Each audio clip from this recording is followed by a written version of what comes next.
Mahilig ang mga Pilipino sa panghimagas tulad ng pastillas o cupcake. Pero dito sa Benguet, ang mga panghimagas na ito ay binigyan ng kakaibang twist. Meet Ashitaba pastillas at Ashitaba cupcake. Mga panghimagas na hindi lang matamis sa panlasa, kundi nagbibigay rin ng benepisyo sa ating kalusugan. Ang ashitaba po kasi yan, isa po siya kasi siyang herb, no? Tinatawag siyang Japanese parsley, which is nakakatulong sa mga tao kasi may mga tulong siya na nagbibigay ng vitamin B12 and nagpapababa ng cholesterol. Minsan ng ibang tao gusto nilang makatikim ba ng matamis, pero nakakagamot rin ba? Kaya nagawa namin yung concept na gawin sa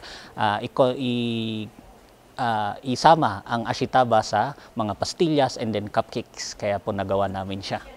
Kaya naman hindi mapigilang maintriga ni Swenchel na tikman ang produkto.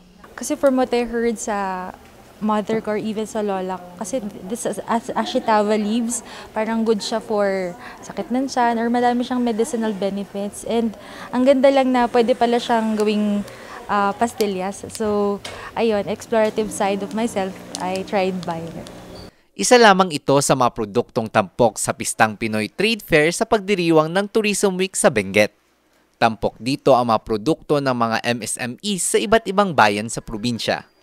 Ang mga ito, hindi lang sumisimbolo sa mga ipinagmamalaking produkto ng bayan, kundi pasilip din ito sa itinatagong ganda ng bawat bayan.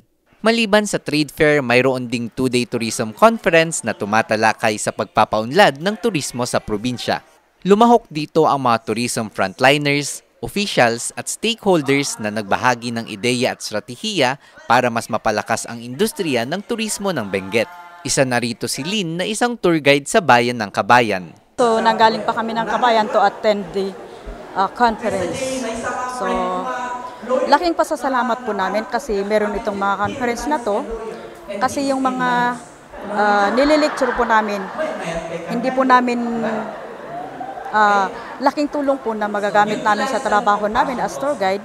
Not only for tour guiding, ina-apply po namin sa personal naming buhay.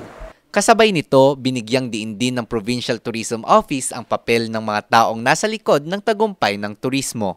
Yung Tourism Week natin dito sa Benguet, of course, this is not just in support with the national tourism celebration, kundi it is also a week for us to recognize our tourism frontliners, our tourism partners na sila po yung partner natin na nagsusupport para sa iaangat ng tourism industry dito sa province. Siguro ang pinaka-importante dito na i-highlight natin yung support ng provincial government together with municipalities. Because after all, ang tourism hindi lang beautiful sites, it also involves people.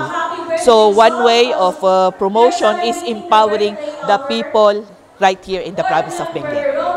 Magpapatuloy ang Pistang Pinoy Trade Fair hanggang sa October 3. Tema ng selebrasyon ngayong taon ay Tourism and Sustainable Transformation. Ron Maranan, R&G News.